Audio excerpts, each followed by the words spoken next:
I'd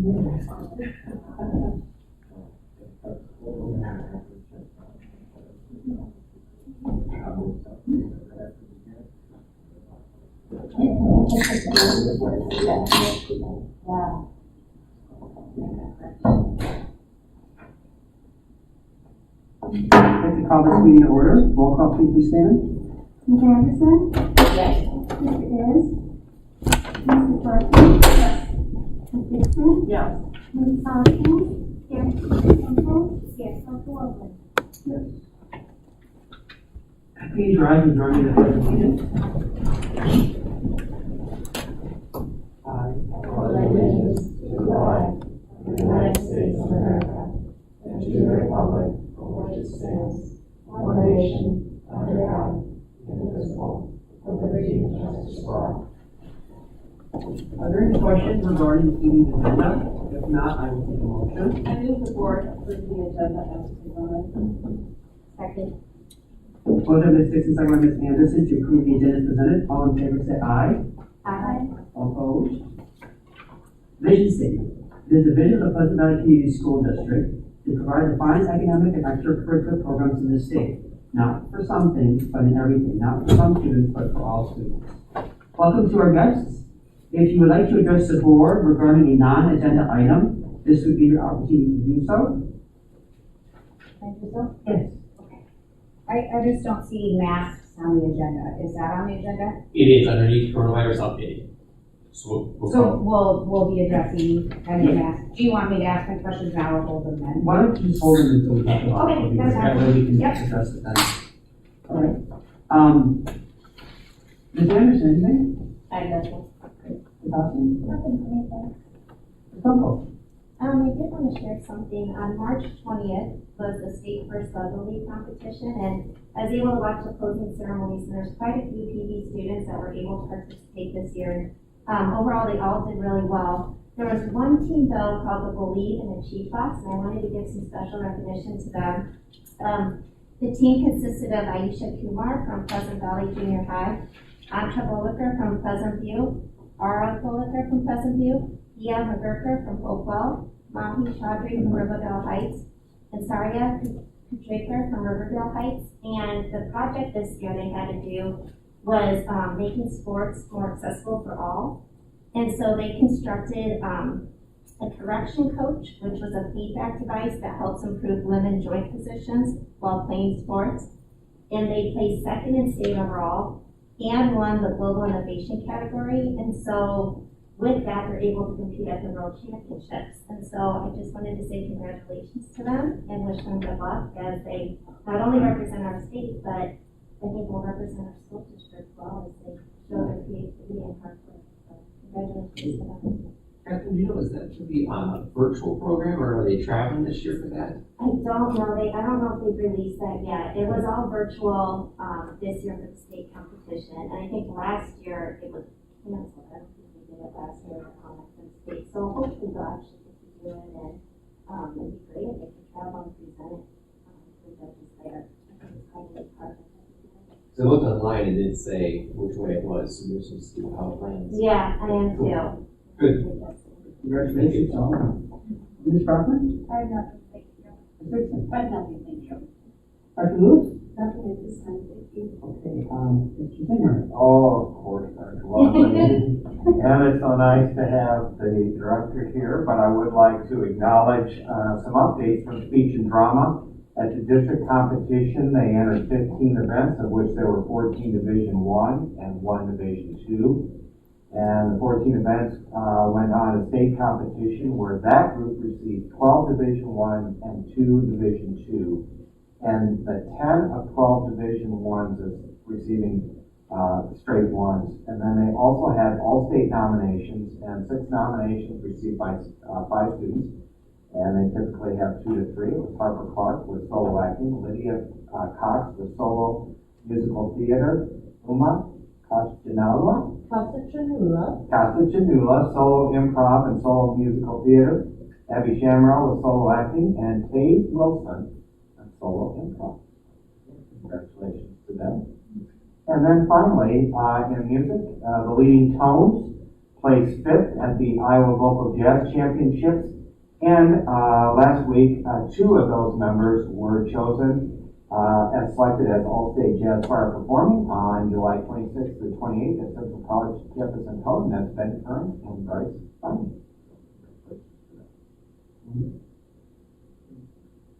Ms. Spencer? I have nothing. Ms. Dana? And Mrs. Schuster? Nothing this evening. Let's move on then to the consent agenda. Are there any questions on this evening's consent agenda? If not, I will take a motion. I move the board approve the consent agenda as presented. Second. Motion is House and Ms. Council to approve this evening's consent agenda as presented. All in favor say aye. Aye. All opposed? Approval of bills. General fund. I move that general fund warrants be issued in the total amount of $659,152.34. Payment of invoices presented. Second. Motion by Ms. Dixon, second by Ms. Brockman, that the general fund warrants be issued and payment invoices presented. Are there any questions? If not, all in favor say aye. Aye. All opposed? Nutrition fund. I move that nutrition fund warrants be issued in the total amount of $81,616.01 in payment of invoices presented. Second. Motion is Anderson, second by Ms. Conkle, that the nutrition fund warrants be issued and payment of invoices presented. Are there any questions? All in favor say aye. Aye. All opposed? Elementary Junior High Activity Fund. I move that the elementary junior high activity fund warrants be issued in the total amount of $1,022.86 in payment of invoices presented. Second. Motion by Ms. Conkle, second by Ms. Dixon, that the elementary junior high activity fund warrants be issued and payment of invoices presented. Are there any questions? All in favor say aye. Aye. All opposed? High School Activity Fund. I move that high school activity fund warrants be issued in the total amount of $35,903.85 in payment of invoices presented. Second. Motion by Ms. Thompson, second by Ms. Brockman, that the High School Activity Fund warrants be issued and payment of invoices presented. Are there any questions? All in favor say aye. Aye. All opposed? Capital Projects Fund. I move that capital projects fund warrants be issued in the total amount of $403,567.21 in payment of invoices presented. Second. Motion by Ms. Dixon, second by Ms. Conkle, that the Capital Projects Fund warrants be issued and the payment of invoices presented. Are there any questions? All in favor say aye. Aye. All opposed? Couple Fund. I move that couple fund warrants be issued in the total amount of $40,352.23 in payment of invoices presented. Second. Motion by Ms. Brockman, second by Ms. Thompson, that the Couple Fund warrants be issued and payment of invoices presented. Are there any questions? All in favor say aye. Aye. Opposed? Internal Service Fund. I move that internal service fund warrants 6213 to 6223 be issued in the total amount of $482,887.48 in payment of invoices presented. Second. Motion by Ms. Dixon, second by Ms. Anderson, that the internal service fund warrant 6213 through 6223 be issued and the payment of invoices presented. Are there any questions? All in favor say aye. Aye.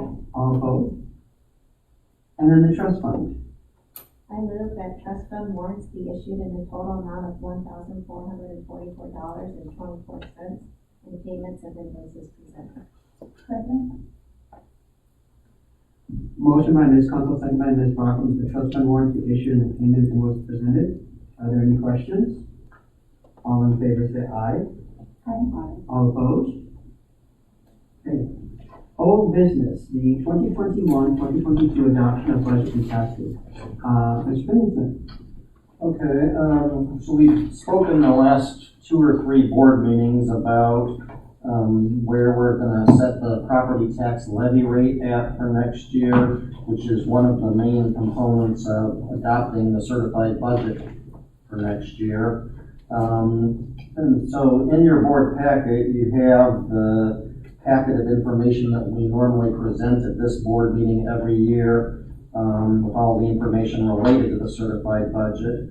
I'm not gonna go through every page of it, I'm just gonna highlight, the main things that you would, be interested in are at the bottom of the pages in the packet, I numbered the pages. So on page 1, that is the document that was published in the Quad City Times a week ago Thursday, as required by law. That was published in the newspaper. And at the bottom of that document on page 1 it shows what our proposed property tax levy rate will be for next year per $1,000 of taxable valuation, which carried out to 5 decimal points is $13.76005. So rounded to the nearest penny, that'd be $13.76, which reflects, as we've talked about the last 2 or 3 meetings, a 2-cent decrease in our property tax levy rate for next year. On page 2, that's pretty much the same document as page 1, except it doesn't contain the information at the top on when the public hearing is and that kind of stuff. But on page 2, if you look at line number 21 or row number 21 on page 2, it shows for next year the budget for the 2022 fiscal year, and this would be all funds in the district, not just the general fund. We're budgeting $81,954,465 in revenue, and then on line 40, we're budgeting $83,344,671 in expenditures and transfers out for next year. So you can see that's about $1.4 million or so more budgeted for expenditures than revenues. The main reason for that being we're continuing to finish, hopefully in the near future, paying off for the building of Forest Grove Elementary School using the bond proceeds that we had gotten a couple of years ago for that. So that's why, if you look at all funds in the district, we're budgeting $1.4 million or so more for expenditures and revenue.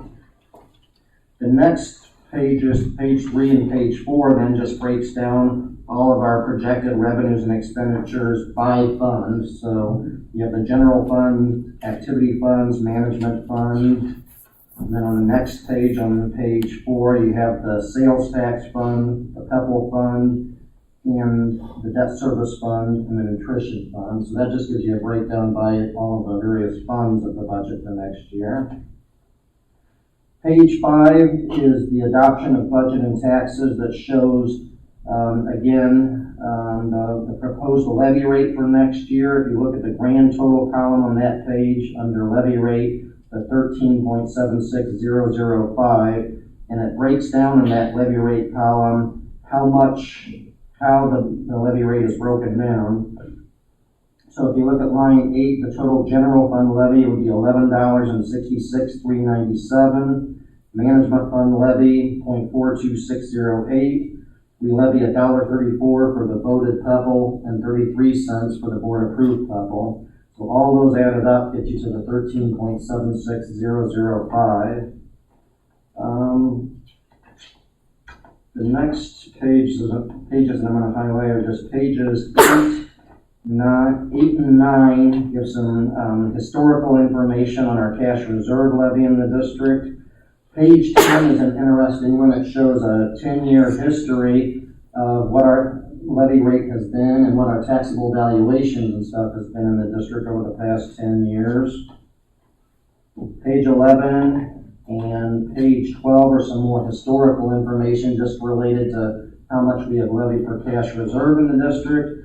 And then the last page, page 13, is the motion that needs to be made tonight following the public hearing to officially approve the certified budget for next year, the 2021-22 fiscal year. This is due to the county auditor by April 15th, which I believe is Thursday of this week. So I'll take any questions if anybody has any questions on any of this. Otherwise, well, first, I think we probably need to go ahead and have the public hearing. So or we do questions. Does anybody have any questions regarding what, Mr. Clinton has just said? We talked about this at previous meetings as well. Okay. So, now we need for the public hearing. Anybody here have any questions or, any comments on the tax levy rate? Okay. Public hearing is over. And now I will need a motion. At this meeting of the Board of Directors of the Pleasant Valley Community School District held as provided by law, and finding that the notice of the time and place of hearing has, according to law and as directed by the Board, been published on the 25th day of March 2021 in the Quad City Times, and that the affidavit of publication thereof was on file. And after hearing any resident or taxpayer presenting objections to or arguments in favor of any part of the proposed budget, I move that the board adopt the attached budget summary, together with the property tax levies totaling $13.76005 for $1,000 of taxable valuation for 2021. Second. Motion by Ms. Dixon, second by Ms. Brockman, that at this meeting of the Board of Directors of Pleasant Valley Community School District held as provided by law, and find that the notice of the time and place and of hearing has, according to law and as directed by the Board, been published on the 25th day of March 2021 in the Quad City Times, and that the affidavit of publication thereof was on file. And after hearing any resident or taxpayer presenting objections to or arguments in favor of any part of the proposed budget, I move that the board adopt the attached budget summary together with the property tax levies totaling $13.76005 per $1,000 of taxable valuation for 2021-2022 year. Roll call vote, please, Ms. Damon. Ms. Anderson? Yes. Mrs. Brockman? Yes. Ms. Dixon? Yes. Mrs. Hoskins? Yes. Mrs. Kunkel? Yes. Dr. Logan? Yes. Okay, service learning update. Mr. Zimmerman. Okay, well, per request by the board, we have an update this evening, and just listed in your board packet that Christina Myatt and Ms. Erickson have joined us tonight, but just a very quick update. When she started, as listed, there were 286 seniors that did not meet the graduation requirement. That will make us all a little nervous about that. And I'm happy to report that at least we've cut that over in half, so we're down to 140. And embedded within that 140, I think we've got some positive directions to move that I'd like to turn over to Ms. Myatt and Mr. Erickson. Yeah, I'll let. I was just going to say, since Christina's come on, she's done a wonderful job. She's updating us. The data that we had from yesterday is even updated through today. Digging through, starting a position midstream, trying to go through and figure out the other person's system and coming in. She's done a wonderful job, and also how many different times she's come down into my office and finding ways to find service learning hours, be it through online, finding volunteer projects that students are going through at home. And I know a lot of the conversation used to focus around how few opportunities there are. And we are limited with a lot of our in-person things, even still. But Christina has worked tirelessly to expand that out and bring some new opportunities for our kids. And the numbers that she's helped facilitate has been incredible. So I'll let her update you guys. Thank you. So we've worked diligently. The thing that we are most worried about are the ones that are under 20 hours that they have put in who don't respond to any emails. Because those are the ones that we feel like, those might not get where they need to be. When we talked on Friday, we decided that we will do a little extra helping for some of them to let them go to prom, that if they are under 20 hours, they can come see me and they can create a contract with me that both they and their parents have to sign that will detail, this is what I'm going to do to get my 40 hours. And that those are a requirement if they want to go to prom and have not completed those 20 hours. We are also holding off as long as possible. We kind of have said Thursday, May 20th as our drop dead. This is when you can know whether or not you're going to walk in graduation. The current concern is that the ones that haven't responded to us at all, and it's less than it was on Friday, so that's good, is 49 students who do not answer and do not do things and do not say, I have a project. I did have 3 that have shown up since I talked with Mr. Zimmer on Friday that said, oh, of course I have that done. I just haven't handed all the stuff in to you. And that's a huge difference from a 0. But 49 is a lot that could say, we have family coming in. We expect that our kid's going to go. I have very strong feelings about, I have heard the COVID kept us from, but we have worked very diligently, and there are 215 of these students who have completed their 40 hours, 145 of which did more than the required 40 hours. So to say you don't have to do 40 hours because it's impossible to get them, I don't think it's a fair statement. And I think we have found some really wonderful opportunities, especially online opportunities. It's a wonderful organization that we've partnered with that's called Love Michael, that deals with advocating for autistic adults in the workplace. And we have students who have been working for them, and that project gets them their 40 hours and has been relatively easy because they like it because it's about texting and doing social media things, and they're all into that. So that has been a great way for them to get hours. Then we've got other places that are starting to open up, and as the weather is getting nicer, people are looking for more people to help outdoors. And so the Quad City Botanical Center has loved the fact that our students want to be there, and even during our spring break added extra times just for our students so they could get hours. The LeClaire Public Library had a number of openings, both in person and virtual, and we filled almost every single one, which they were overwhelmed with, which is great. So we're finding those opportunities for them, but we are still a little concerned about 49 people at this point who have made no effort to say something to us. The one thing, the data I wish we had, but we don't, going back to 2019, is where are the numbers right now, whereas where they would have been in 2019, 18, 17. And speaking anecdotally to like our secretaries who are involved in selling prom tickets, there are usually 60 to 70 juniors to seniors on our no-fly list. But that list can embody overdue detentions, unpaid parking, so it could embody many different things. So I can't say as if service learning, you know, if we normally have 30 or 40, I don't have an accurate count on that. I do know that, as Mr. Zimmer can attest to, we're always chasing down some at the end. That number is much higher than we want as we're approaching, about 9 weeks left of school. And again, in responding, that's the thing. I know Christine has been scheduling meetings and making phone calls to parents. It's not just a passive reaching out for it, so she's been very active in getting in touch with you, and we'll continue to do so to make sure that families are clear that the service learning hours are effectively completed for graduation. And my job description states that I'll do one in-house event per month, usually what would be our Wednesday early outs. And we've been doing those every Friday. So from now until the May 20th date, if you came to all of those in the afternoon times that we're out early on Friday, you could get a total of 17 hours.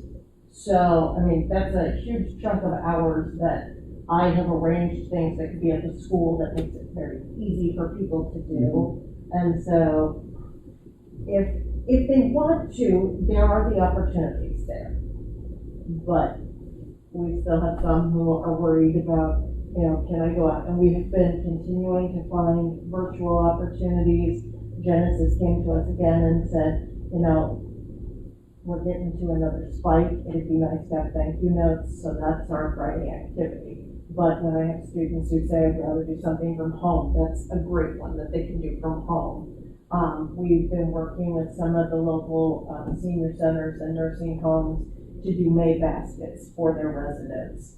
And so we've got the rest of this month to do that. And so I have one family that called me today that said, can you fax us or send us, scan and send to us the template that you use to make the May baskets, and we'll make those at home and bring them to you. I said, you do that. So I mean, we're trying to find as many possibilities as we can to assist them. We actually have a staff member who has a husband that was hurt on the job, and she said, I really wish someone would come and do gardening for me. And I said, why can't someone go do that? That's a service to somebody. So we're trying to find as many of those types of opportunities as we can. We were approached by a homeowners association saying we're doing our annual cleanup because we have a stream that runs behind our subdivision, and so we're hoping that we can get some of the students involved there, and we've given them permission to sign up on that for volunteer hours, because that certainly is in service to their community that they're living in. So we're trying as many things as possible. I would also add to that the agreeing to loosen the exact organization that it had to be has been beneficial as well, to allow the kids in our families to be a little bit more creative in what we're doing. So that's another thing that has really helped the hours that we're broadening that, or casting our net wider, I guess is what I'm going to say. I see your emails. I think you're doing a fabulous job, especially I believe in the volunteerism, and just remind me one thing, for juniors and seniors, it used to be they were supposed to have 20 per, like, 2 organizations, but now we're kind of just saying, go just get 40 hours, right? Yes. Okay. And in terms of, there are a number of things that Mr. Erickson and I have talked about, and once we get past the immediate, we have to get people graduated this year, we will look at some changes that we would like to propose. And one of the things I would like to see is that it become a project that you're passionate about. I'm passionate about education or the environment. And then it doesn't matter how many different organizations you do, as long as it revolves around that central theme that is your passion project. Because I think that that's helpful. And we did that this year because many places, even when they were still taking volunteers, when they would normally take 20, could only take 10. And so by allowing them to use more than just the 2 organizations, we could spread it out. Of the 49 that are non-responsive, is that non-responsive parents also? That is the next stage. Okay. We kind of hoped, and it did not work as well as I had hoped when we did 3rd quarter grades. Usually, everyone gets an N until you complete your hours, and then you get an S. In the material that I was left, there's a provision that you could give someone an F. So we made the decision that for the 3rd quarter, if you were not at least 75% of the way done with your hours, you got an F for service learning. It goes away, it doesn't go on your transcript, it doesn't affect your GPA. We actually delete them out of that section and put them in something else. So it's nothing that would do any kind of permanent harm. We just hope that a lot of our parents would say, oh my goodness, my child has an F, and go, ah! And that didn't happen as much as I thought it would. I'm very surprised. It did for some, but not to quite the extent that I had hoped. In fact, a couple people called and said, oh my goodness, and I said, yeah, it's a placeholder, and then once they finished, and then they were like, oh, okay.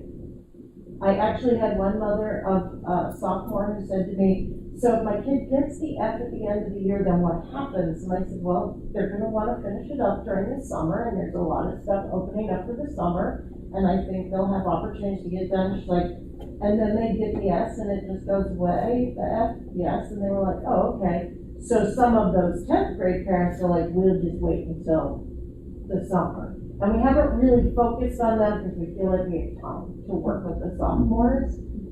It's the seniors. So the ones that you're contacting, are they kind of surprised, or? No, most of them tell us, it's just been impossible, which some of them are also people who have not done their 9th and 10th grade hours. And so while I understand the immediate concerns, the 9th and 10th should have been completed, so those don't fall within those same guidelines. Some of them are concerned, they're more concerned with, do you mean my kid can't walk? Do I mention what we talked about on Friday, Mr. Bennett? Yeah, you were welcome to.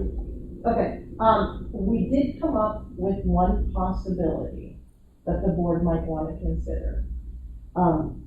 We do not want to cheat those students who actually have worked diligently and have completed the hours.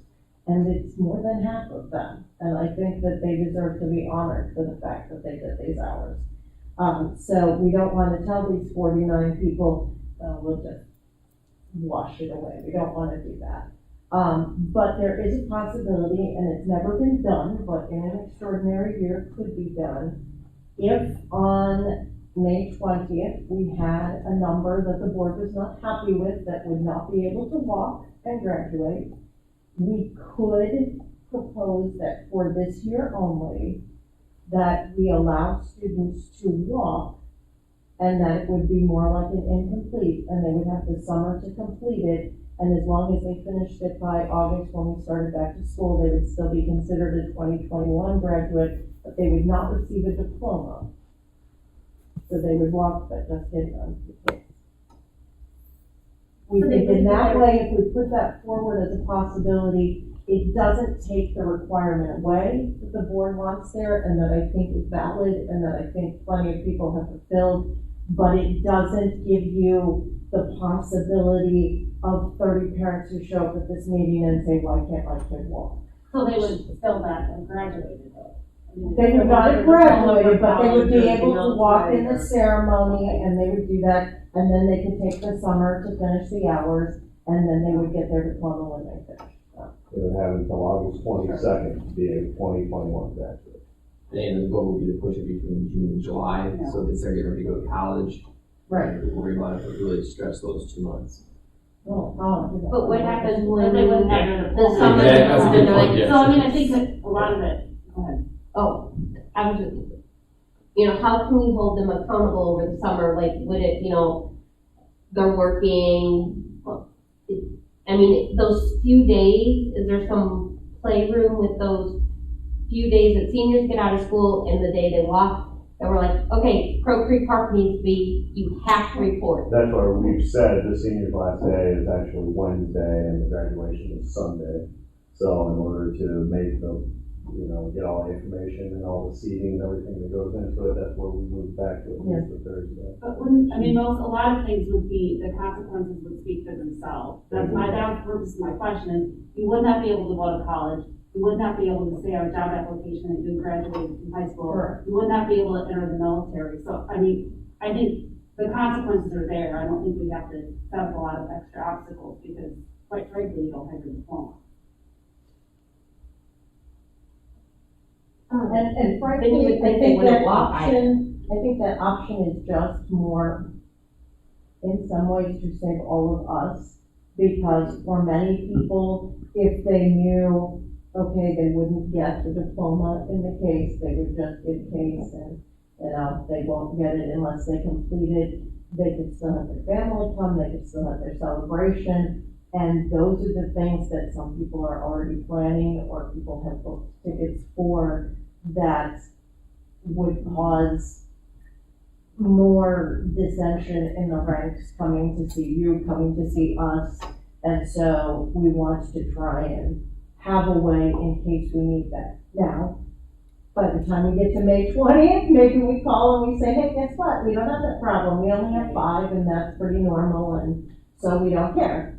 And we will be working diligently because that is our goal, but we just wanted to mention it because otherwise, as it gets closer, that is something that I believe will be brought to the board. And that, as well as, and it's not anything that we're recommending any action on tonight, it's to plant that seed. We're still in early mid-April right now, in a month, where, and just looking at the past month, how the landscape has changed, we're hoping to see that trend continue, and we're, again, dealing with a much smaller number than we're at, but just knowing the state of things, and if there's a slight spike going, and if things started to change a little bit, that we could still be dealing with a sizable number. Of the students that are responding, which is hard for me to understand, as far as barriers that they're experiencing, they could just be saying, well, it's because of COVID, just giving a general thing that they know they hope people will buy. But, do you know, is it other things that are going on as far as access to transportation, having that parental support of someone to actually sit down and walk through it with them, because some people don't have those planning skills, but yet I guess what I want to make sure of is that, there's not other things going on that we, obviously, you're going above and beyond what you should and need to do, which I appreciate of, but I also want to just make sure that, we're not just saying, oh, these kids just aren't doing it, there's got to be something else going on, I would think, because yes, they want to graduate, and if they are aware that this is a barrier to graduation, what other barriers are they experiencing that are that high that they can't accomplish this other than just, I find it hard to believe they just don't want to, especially given the opportunities you provided, so. I think just in general, service learning or even school in general, some families and students have different access to things than others. Be it they have different responsibilities at home, or they have parents who can help, or they have their own jobs, or they're taking care of themselves, they have to pay for their own. There are always those circumstances to consider. And that's even, I've always said, two students didn't do their homework, there could be two radically different stories. So one size fits all, punishment or consequence is never appropriate.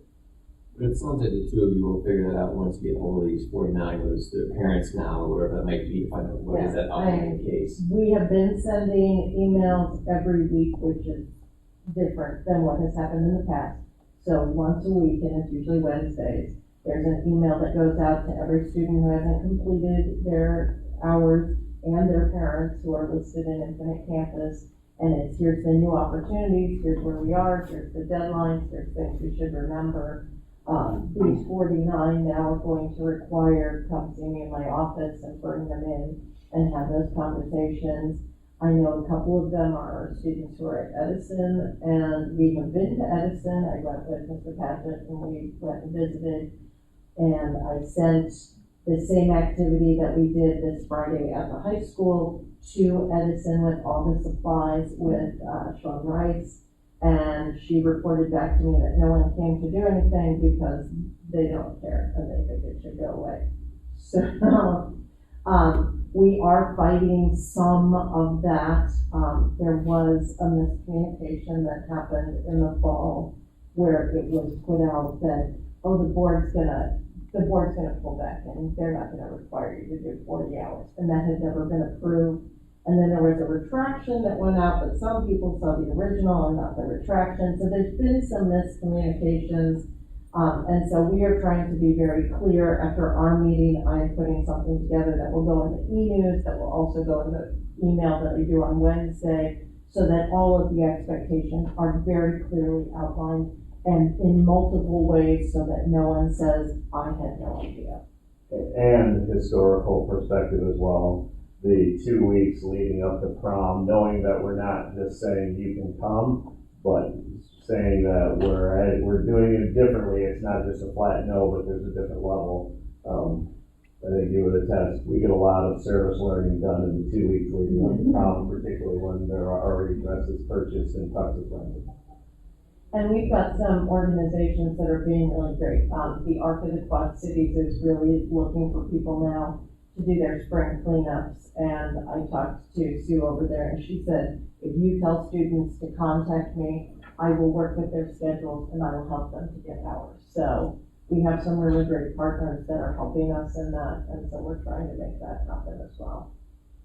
So walking through these 49 students now, Mr. Wood, you are going to, you're still going to send out those emails every Wednesday, and then you are going to personally reach out to them on a separate sort of I'm going to communication. call each one of these 49 people to my office so that they have to sit and talk to me about what they're doing. Sometimes it's going to make, like, I emailed people, and some of them that hadn't responded to me, then in the past week came in and said, here's all my 40 hours, which drives me nuts, which is part of what we want to fix in the future, because even for the counselors at this point, we're all like, oh my goodness, these people have zero. And then when you talk to them, like the young man I talked to today, he's like, oh no, I have this project. I just was waiting to finish it next week. And then I'm going to hand everything to you. And we've been going, oh my goodness, this kid isn't going to graduate, and he's already done. But the culture from what I understand, has been wait until your project is finished and then turn everything in. And we are going to try and switch that to, let's report hours on a monthly basis. That way, everybody knows how you're processing, and it stays in the front of everybody's mind that, oh yeah, I didn't do any this month. Maybe I should do that next month. And so we're gonna look at those things. It will also help counselors as they're meeting with people, because when you see the zeros, that's not helpful. And then when they come in and say, yeah, it's all done. So And much you said pressure. you're gonna meet with all of them in your office, and you will also be informing their parents that you'll be Yes. in the office, so that the parents are kind of in Yes. the know as well. Yeah, after I meet with each one, then I'll send an email to them and their parents that says, today I spoke with your student, these are the things we discussed, these are the number of hours that they have left. I hope that you will join me in supporting them as they complete these hours, etc. And it does, in the communication right now, it does say that if they're not completed by this date, then you will not be welcome to graduation. Right now, they think it's May 1st. There's only one person that is an exception to that, because the parent called me specifically and said, what's the drop dead date? And we had just talked about it, and so I gave it to them. But that information of the May 20th now will be pushed out on Wednesday. And with that, I think a lot of them have the opportunity to finish it if they want to. I agree. I think there's plenty of time, and I guess when I hear comments like, well, they're making plans, like the party or relatives are coming, if they're going into that level of detail to plan, they need to plan 5 hours of volunteerism every week from now until May 20th. So that's where I'm like, why are we gonna kick it off to summer if they're buying the plane ticket to come here to watch that kid walk across the stage? They need to plan this piece of it also. And it is my sincere hope that by our continued efforts, that is not something that we have to ask the board to consider, but we wanted to put it out there because we didn't want you to think that we're not thinking about the what ifs. We have kind of planned for everything, and if this doesn't happen, what needs to happen? And we don't want that to be a surprise. I told Mr. Erickson that's how I feel about everything with him. When there's something that I'm like, oh gosh, this might not fall the way we want to, I let him know well in advance, because then we know it's a possibility. It is my hope that in the middle of May, I'm gonna walk in here and say, guess what, we don't even have to consider that anymore, it's off the table. That is my hope. But just in case, I feel like we need to have that out there as a possibility that you might want to consider. The week after prom is a huge benchmark, because a lot will happen between now and then. And I think the key for all of us here is to say, okay, what is the situation, as you mentioned, what's causing it? And know that they have the ability that if there's situations where a student needs time after graduation, we give them in those situations, to allow that to happen. And that's kind of their call, they gotta make that decision, and we understand what the outcome would be if they don't get it. But today, we can't sit here and say, I-49, do or do not have it. So, I think we just gotta have latitude. Yeah. It was our intention that you would be able to go back to your constituents and then press or ask wherever it might be that students have had so much taken from them because of this between last spring and this year, that we're making every effort to have a graduation ceremony that we'll talk about, to have prom going on, to allow the kids to attend prom, but also enter into a covenant or an agreement that if you haven't met this, it's not going away. We're still holding you accountable. But on the other hand, still trying to allow you to participate in those things that people remember about their high school years. So, and that includes the graduation thing. And just to clarify, the only thing that just kind of just tease with you a little bit is that the only students that they would be coming to visit with you about or ask, if we get to that point, that is their only graduation requirement that has not been completed. If they still have an English requirement, whatever it is, that's off the table. You're not. And we have not looked through those. The only people not included in the statistics are students that are Edison students that we know won't graduate till next October or next May. Those are the only ones that have been excluded from these numbers. It is our hope that helps you as asked. Thank you for helping. I mean, I think clearly, hopefully you won't bring that issue up to us in the next couple of weeks or, you know, in the middle of May. But I know one thing that you can make crystal clear is that the board feels very strongly that these service components are important and that there is still a requirement for graduation. I think that we talked about that several times, and we realized, especially during this last year, how important service learning is. And the board, I think, still maintains that same philosophy. So, okay, any other questions? Okay. If you have any, you can always email and ask. I'm happy to. Mr. Zimmer will tell you I have a huge spreadsheet that I work from on a daily basis, and I'm happy to share updated numbers with you at any time, and we'll make sure you have an update for each board meeting. Thank you so much. Thank you. Okay, now the next topic is coronavirus update. Mr. Street? Previously, we came back 100% and returned back from spring break, so we take this board meeting to kind of update you on what we're seeing since our return on February 16th, and our 2 weeks now, 3 weeks back from spring break, and kind of what's transpiring. In your board packet, I kind of gave you a summary of taking us back in November, so we could look at the 14-day positivity rate back then, how that was impacting our student absenteeism, both COVID-related and non-COVID-related. Remember, COVID-related is simply it's either a quarantine case or a positive case.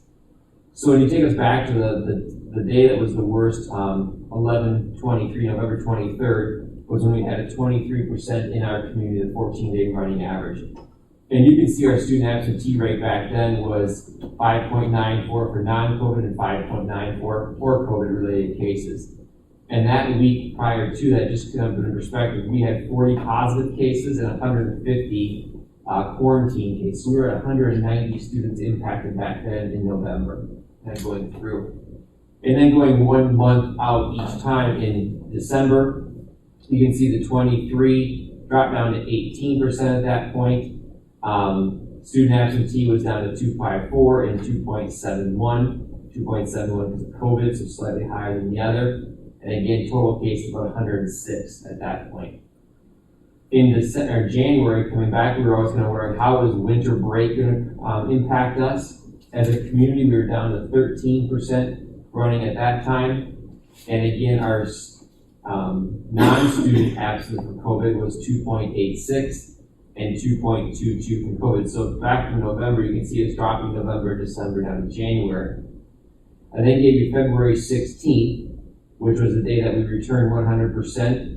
Community spread at that point for 14 days was 9%.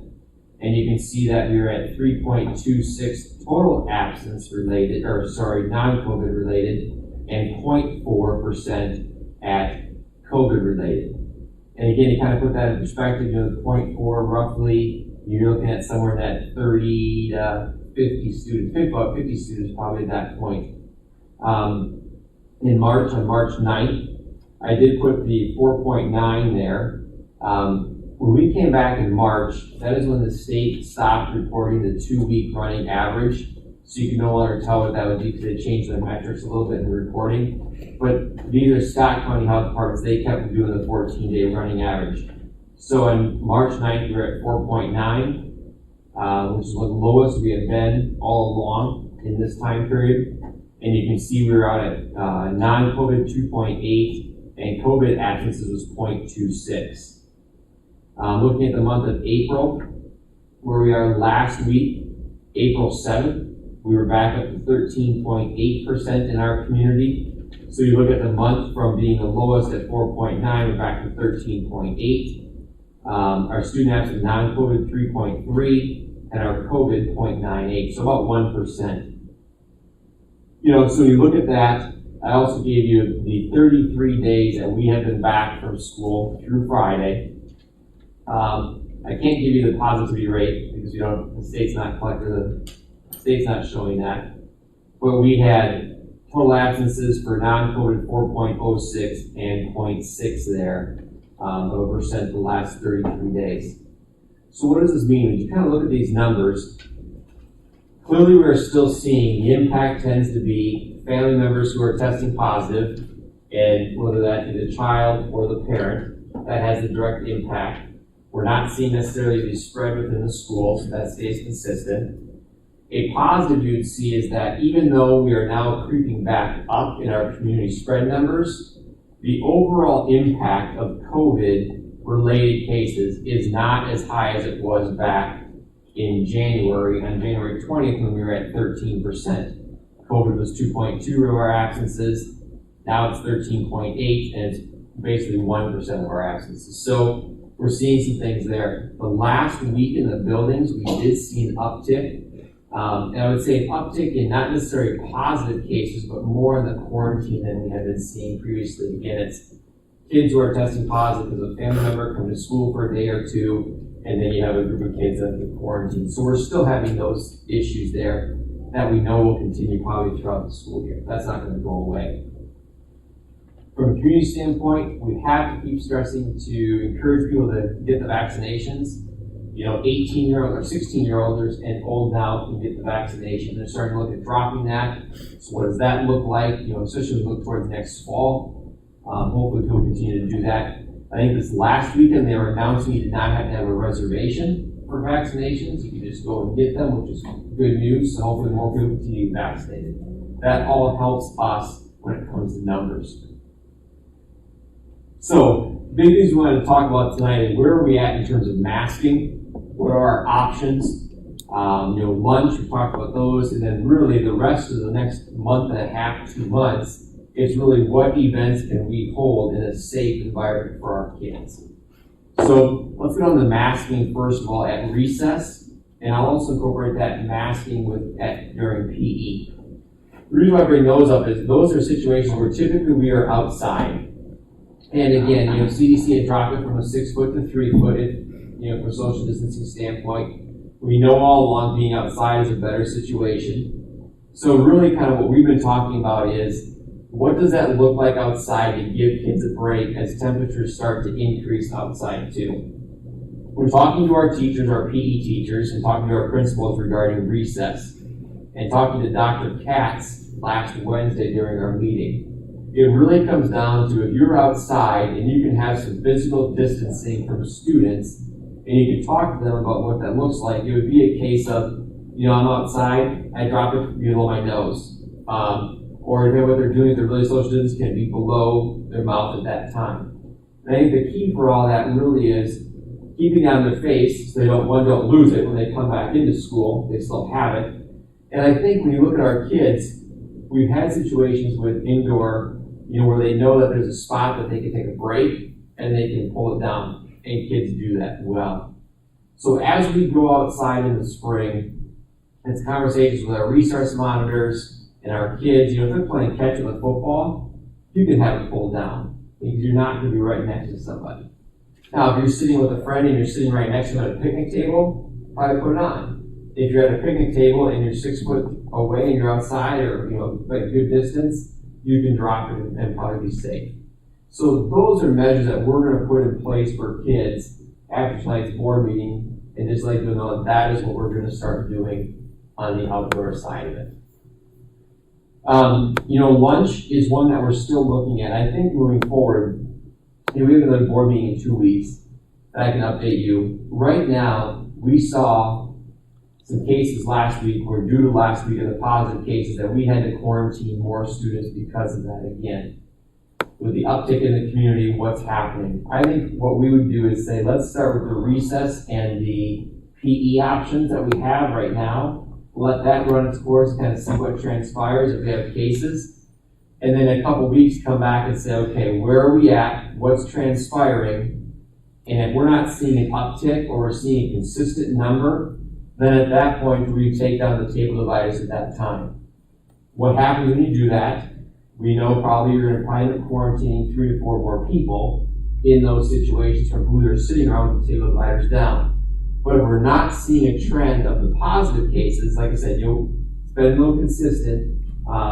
Do we take that down and just let families know, hey, there's a risk. The risk is you might quarantine your child, but across the district, we're not seeing a huge uptick in that risk. That's what we kind of got to watch. I just don't know where our community numbers are going to keep going right now, hoping that they're going to come down. But I just don't know that. But I feel very comfortable with the outside piece, and lunch kind of wait and see where we are at that point right now. I'll stop there before we go into the events and what this looks like, because that could be a longer conversation too. So, board members, any questions first? I have one question. I thought it was interesting when you look at the teacher absences are really high. Yeah. Again, so I know it's hard to know exactly what that is, but what is that? Yeah, great question. You know, it can vary. We look at these certain days. For the most part, we have not seen uptick in our staff either. We have, I don't know the number today, when we were running around 25 to 28 teachers out on a daily basis, we have roughly 12 that are out maternity leave, things of that nature. So we've had an uptick in some more teachers who are out because of maternity. But we tend to, right now, I'd say we're in that 26, 27 range is our daily number that we are out. Typically, in the month of the spring, we start seeing some more absences for other reasons, but I mean, it's not out of the ordinary. So when you see that 36 on 4-7, not overly excited, about that piece. And we're still not, at this point, we're not having problems filling the empty spots or having enough subs and everything. Yeah, I can give you exactly. I think the last day we haven't filled a sub in our district. Just confirm before you tell me to speak. Was back on March 8th. And the reason we had March 8th was because that was the first Monday back after our first weekend of vaccinations. And prior to that, we had not been missing a sub since February 26th. We had 2 out that day.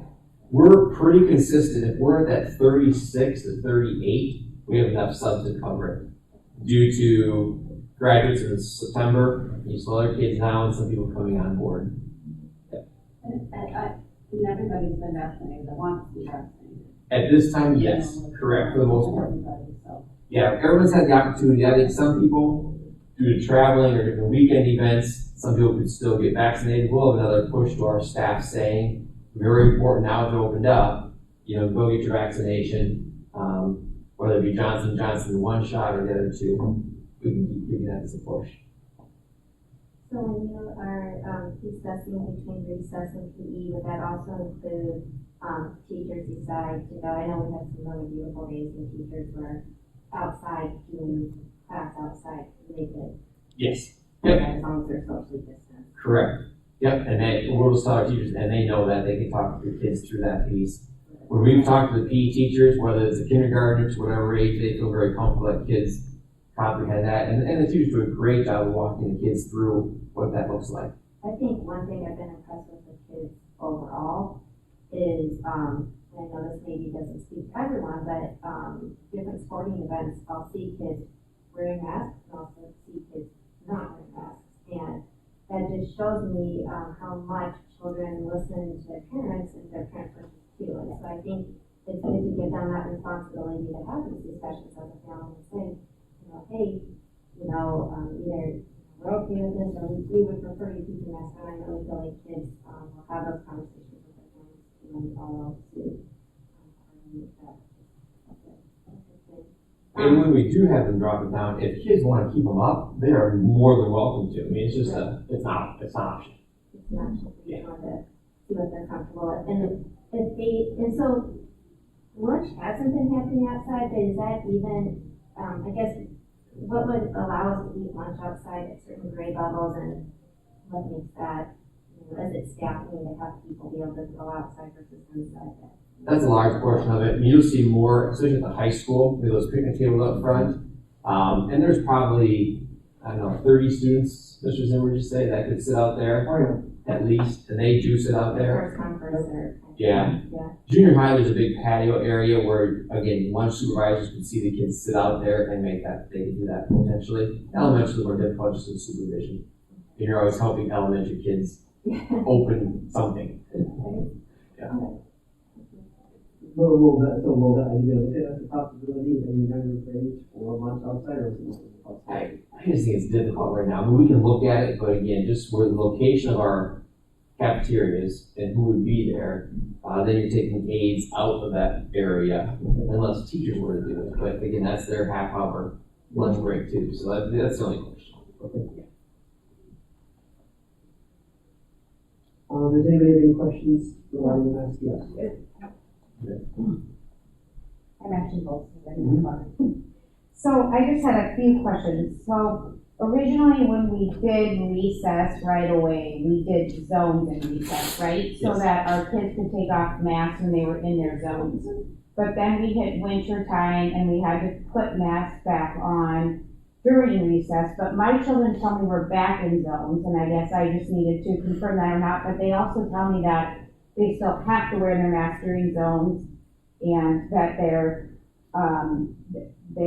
corrected, like when they drop their mask down, they're corrected to put the mask back up even though we're back in the zone. Yeah, so that's a great question, Ashley. So here's the situation. Cody is the only one that kind of has, I'll call it zones, Oh, okay? And here's what transpired. It really came from when they first had the zones back in the fall, and it was that was a cohorting situation. So like a class would be in an area and they kind of rotate around. Well, ironically, the students at Cody, some of the older kids came back and they petitioned, but they talked to Chris Brash and they said, hey, we really liked our zones. And here's the example. All the sixth graders said, hey, we all want to play kickball, and it's easier if we can play kickball as the sixth graders versus having our third graders come and do it. Or this group. So really it's a zoning by grades, and those kids are all doing activities together and they're rotating. So it's kid driven, not really, and it's any kid can be a part of that zone in that grade level. So before it was more pods, and that's why they had them off. Now it's the whole class interacting, so the masks are up until this point. okay. Yeah, Okay. that's a slight difference. Yeah, okay. I don't think, I have a third grader and two kindergartners, and I don't think they actually can differentiate between that, so they just told me they were still having to wear them in zones, so I wanted to make sure. Yep. So then, the other thing with gym class and with recess, we're expecting, let's say, my 6-year-olds to understand when they're 6 feet away from someone else and they get to drop it, but if somebody comes 5 feet or 4 feet away, they're gonna have to understand as 6-year-olds when they need to put it back up. And so I think having our young children police themselves about when they can drop it and not drop it is kind of a difficult concept for me, because I don't think even my third grader, my 9-year-old, can understand when he's allowed to drop it or not. Currently in gym class, I know that my kindergartner said, well, I can go stand in that corner by myself and drop the mask down. Well, I'm not sure that a lot of kindergartners want to go do that by themselves. So other than that, I'm not sure that they're going to be comfortable doing so without being instructed. The other thing is that I don't know if any of you exercise. So I exercise and I run, and I don't run in a mask. I'm a physician, I don't wear a mask all day. There's times where I drop my mask down, but I know that my kindergartners don't understand when they can do that and when they can't do that. So I like the idea that they get to do that, but I also don't understand how young children are going to implement that idea successfully. Does that make sense? Yes. So the conversation we've had, especially I'll take elementary in your first example. So we've talked to the gym teachers about what does this look like, and it's them, for example, indoors right now. I'll give you an example. Cody has it on dots 6 feet all the way around the gymnasium, so kids can take a break at any one of those dots. Hopewell has dots 7 feet on the floor, where kids can, when they're sitting there getting instructions, they can drop it down at that point to get a mask break. At the elementary, it really comes down to more of the PE teachers saying, hey, here's what we're doing right now, take a mask break. It's more direct from the PE teacher versus self-monitoring themselves. Mm-hmm. And I just don't think I've heard that. That's something for my kids anyway. So I don't know how often that's happening. I have heard my kids say that, like today my son said they did a 3-minute run in a mask, and I thought, oh Lord, I couldn't possibly run 3 minutes in a mask. So I just haven't heard that directed, I think. Yep, and that's what they're doing. Okay. But you're right about that visual being super important. I was out at Cody today too, and Ms. Overstate showed me they have these every 6 feet a line taped out around the entire gymnasium, 6 feet apart. So children then can go stand by one of those slasher marks, and they can take their mask down just to have a mask break. Yeah. And because it would be hard for a kindergartner to visualize 6 feet. Absolutely. And I think the other thing would be that they are now separating themselves from their classmates. So we're all participating in the game, but I'm going to go stand on, the wall 6 feet apart from you so I can breathe. I think that's kind of a hard issue for for kids to want to do. Does I that think make sense? they tried to normalize it so that that's not it's not a challenging thing. When kids just like, go ahead and it's okay to do. Yeah. And that it's not just a rare few, but numbers of kids use that opportunity. Yeah, I mean, I would hope so, because it's not a normal thing for a person to wear a mask all day. So I hope that they can utilize that, but I also think there's also pressure from other people in their class. Like, they're not gonna wanna be the one that separates themselves so that they can take a breather. But I mean, I'm not there, so I don't know for sure. I'm just taking these things from my kids, and I just wanna be an advocate for them, because they're young and they don't know any different, and they're willing to go along with all these things, and so that's all. I guess, I'm sorry, did you have anything else to say about that? Because I just have one more thing. Is PV working to unmask our kids indefinitely? Like, truly, is this their goal? Like, come August, is their goal to not have masks on our kids? Because this is such an important part, I think, of a lot of parents deciding what to do with their kids going forward. Yes, and I would say, if you would have asked me back in March 13th if we'd be wearing masks still today, I would say, you're crazy, there's no way. I can't give you an answer of what August will look like. Our goal is not have to wear masks. Now, what it's going to involve that? Again, that can come down to vaccinations, it can come down to different things, as where we are as a community, and kind of what we're seeing from the health department and what they're telling us or what the CDC is saying. But again, it's not like we are saying as a district, we're going to be the only district around here requiring masks because no one else is requiring that. I mean, that's not what our goal is to be unmasked as possible from August. Yes. And so the plan going forward in order to work to this is what? Because I think we all know that saying that 0 COVID cases is what's going to allow us to take off our masks is unrealistic, okay? Because there's not ever 0 strep cases, and there's not ever 0 influenza cases, and there's not ever 0 gastroenteritis cases. We're not masking for 0.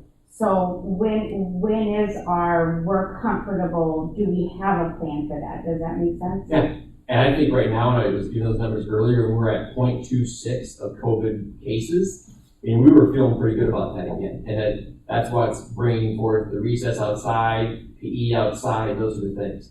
I think we got to watch and see. You know what this really comes down to? And I'll go back to November when we were at 190 kids out. 88% of our cases at that time were family-related cases. So what's going to change it is a community belief that, hey, we got to be careful on what we're doing and not jumping back. And I hope this 13.8 that we're currently in right now, that we see that start coming down, because everyone's getting fatigued, 100%. But what does this look like moving forward? The good news is, again, for us in our district, we have not seen, where it's spreading in school and those other things. We got to keep watching that and see what happens. So the other thing is the quarantining. Are we worried about students, or are we worried about teachers? Because technically, all your vaccinated teachers don't need to quarantine anymore. So that's a huge positive, right? So a lot of, for all the board meetings I've been to, the big push has been that we don't have enough subs to take care of all our quarantine teachers, but that really shouldn't be an issue anymore. And so then it kind of, the onus lies in the parents and them deciding to send and them deciding to do those things and understanding that my child may be exposed and understanding the risk. But that's the risk of sending your kid to school every day. It's not just COVID, there's so many things, right? So I hope that the push is to make sure that we're educating the students, but not, because I don't think that we're going to be held up by not being able to replace our teachers anymore. Does that make sense? Yeah, that's good. Thank you. And I don't disagree with you on anything you're saying there. I think the biggest thing is, again, it's how do we make sure people take care of themselves. No one wants their kids quarantined.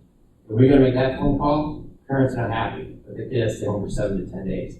So it's also minimizing that side of it, not just saying, hey, we're worried about you from a sick standpoint. It's, hey, your kids are in school every day.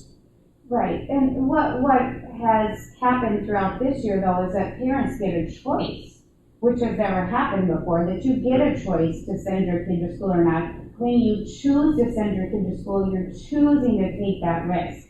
You don't know what happens at school. It could be exposure to COVID, it could be exposure to anything. And so every parent has chosen with the information available to them to send their kid to school. So getting that call, and I'm sure all parents respond differently, but getting that call should not be shocking or terrible for a parent. It should be like, I understand because I decided to send my kid to school because I think it's better for them to be there. Or vice versa, you didn't want to, so you kept them at home. So, I mean, there's always that mitigation too, and the parents at least had that choice this year then. I mean, our goal, I think, is to try and reduce these mitigation charges as much as possible come this school year. We all are aligned with the goal with it, but some of it plays a part in what's happening in the community as well. I don't know if you haven't recently seen what happened just today or this week. At the Iowa City schools, they have over how many kids? 900. How many? 900 kids have been quarantined. 600? 600 kids just this week because of it being spread over there. And so it obviously is community dependent. Luckily here, we're not seeing that. Hopefully we won't see that. And as we move towards the summer, let's hope that that people get vaccinated, that there's less spread of the community, and we can, sort of release all these. Because we want people to go out to school in the most normal way possible, that's for sure. Absolutely. Yeah. Thank you. So looking at some events coming up, just kind of want to keep them on your radar. District Band Night, which is our next board meeting on the 26th, that is moving forward right now. Remember, we are not having sixth graders for two reasons. Number one is they really haven't had a concert, and put them in front of a large audience is probably not a great idea. So they'll work on a separate concert. Prom, you've noticed that going through, we're going to have a junior-senior prom after talking to the kids what that looks like, and it'll be out on Spartan Field instead of indoors.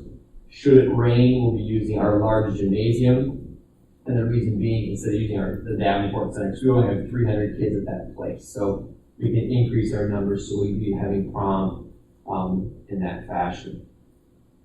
A couple other things just on our radar right now, sixth grade events. Just so when we look at transitions, end of school years, right now we'll go to the track meet. Because of having all the kids from across the district come together and try to do that, we are not having the sixth grade track meet again in the spring like we did that last spring. The science trip, as you know, we've always had that where it's a stay over. We're not doing that. Dr. Lewis right now is working with our science teachers to say, is there a one-day event that we could do? And the WOPSI will only allow 50 people there at a time. So, it would take 2 days to do a 4-section building. Total takes about 8 days to do it. The question we have there is, if we do this, you leave at, say, 9:15 in the morning. To do it well, we probably will be back till after 5 o'clock. So one of our questions we're looking at right now is busing. Because of spring events, track meets, things like that. So maybe buses won't even be available, so we're working through that. But trying to give the sixth graders that trip. We've only had, believe it or not, this entire school year, 48 miles of field trips this year. So we may have cut our field trips way down. So we'll work through those coming up in the next few weeks. And then graduation, I'll let Mike talk about graduation. We received information from Tax Slayer this weekend or Friday, late Friday. So I'll turn it over to Mike and he can kind of share what they're looking at in terms of graduation. Yeah, thank you, Mrs. Struth. Actually, you could pair district band night and graduation. District band is going to be a tune-up. What this is going to look like because the seating is exactly the same. What they've done is all the retractable seating on the main floor is all back. So you've got the center bowl, what I would call, and then you got the nosebleed seats around the other part. Normally in graduation, those have a black curtain that just kind of folds around them, and all you have is the center part, and the retractable is kind of down. So anyway, what they've done is they have created every other row is open, and then they've developed seats, pods of 4 in the center bowl, so to speak, and allocated pods of 6 in the upper portion. So what I think when I left with Drew Anderson and Mr. Erickson today is that the band, each ensemble is going to be, this is kind of each ensemble, like Director Kunkel, one will be facing that way. And so all the seating up in that area will either be grouped, and here's trying to decide if they're just going to be a grouping of 6 tickets or 4 tickets, but they come from the tax layer center. And so if your son or daughter is in your section, so to speak, you would just basically put your hand in, grab out whatever 6 tickets you get with that site, that's where you're at. And so that would occur all the way around the horseshoe, so to speak, at the tax layer center.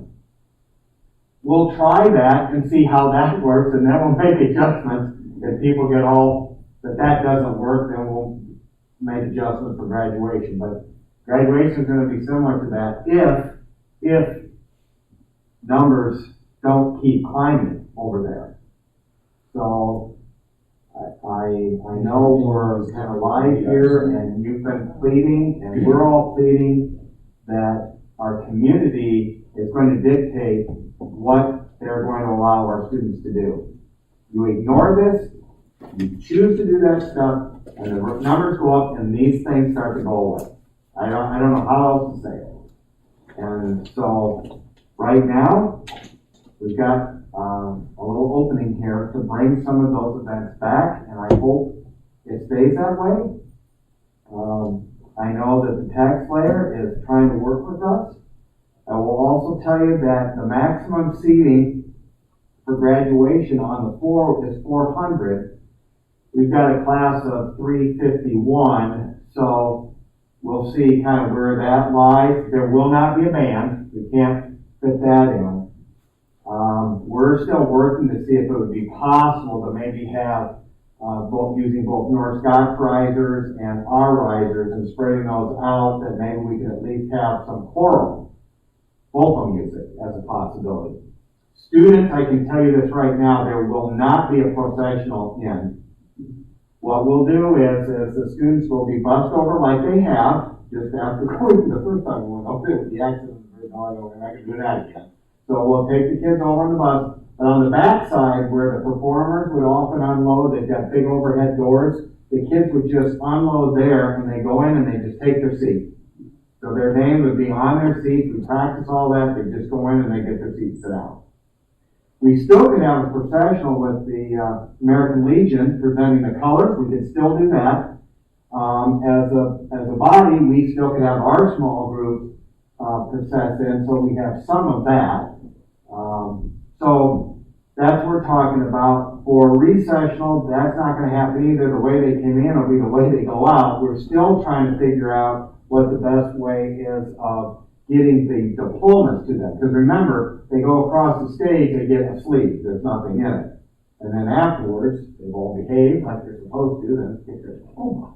And so we're still trying to figure out the best way to do that. But that at least gives you a general idea of what we're thinking based upon the guidelines that the tax layer has given us. And also, I'm not sure when graduation is going to start. And I say that because right at the moment, North Scott, I believe, will be at noon.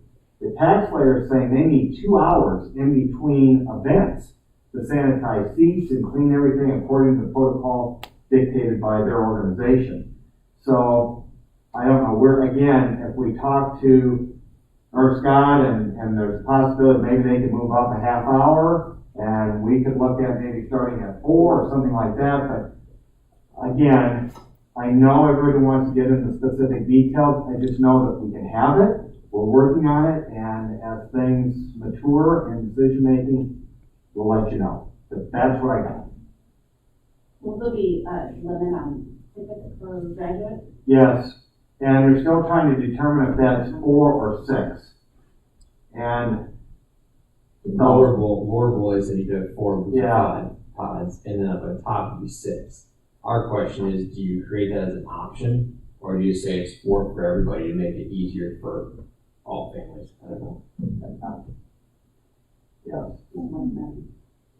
And it gets kind of nutty. I'm giving you a very abbreviated 4 6. They've got some sections where it goes 4, 2, 4, They have some at the 4-1. Anyway, the bottom line is we want to get as many people there to view graduation as we possibly can and still be fair about it. Will it be live streamed as well? We had that conversation this morning. Yeah, we're still working on that. I think that if you could, it would be really. Yeah, I mean, Beth obviously says, yes, we can do it, it's just, where you position cameras, what does that look like, how do you make sure it's quality, that regard, so, yes, if we can do that, we will do that. And then not worrying about plan B virtual graduation. No, our goal is, it's not gonna be last year, and I mean, although it was phenomenal what they did last year. Yeah. And we know it's not gonna be our normal graduation, somewhere in between a live graduation for us. I would say, if you ask me, the worst case scenario would be it's held in our gym, and everybody would get, I think, maybe two tickets, and then we space everybody, and that's it. Now, at least we got air conditioning, don't have to worry about the weather, it's in there, but as Mr. Strew says, we're not gonna have it where any of you are gonna be up and we're passing it through the divider, that kind of stuff. I mean, we will have a live graduation, so it's either tax player with what I'm talking about there, or in our gym, we can always control that. The reason we can't have the processional is because we didn't have space to line everybody up 2x2, 6 foot all the way around the facility, like we normally do, but it's packed in there 2x2. all the way through. When you talk about it, because like I'm a district fan, so are you saying like when I walk in, I'll say, they'll hand me like 2 tickets or 4 tickets and then that's where I go sit? Those are gonna be delivered by the student or pulled by the student ahead of time. Got it. They're still trying to determine if they're gonna send a questionnaire out to parents saying, how many do you want, 4 or 6 or something? I mean, they're working through that stuff right now, but, it's still just, as with any decision, you come up with ideas, you brainstorm, you bounce it back and forth, oh, that's stupid, oh, that sounds pretty good, or, okay, let me think about that a little bit, and that's where they're at right now, but it's coming up fast. It's a good idea to be able to test that at district fan, right? So do something similar for graduation, that actually works out fairly well. Any other questions regarding the coronavirus update?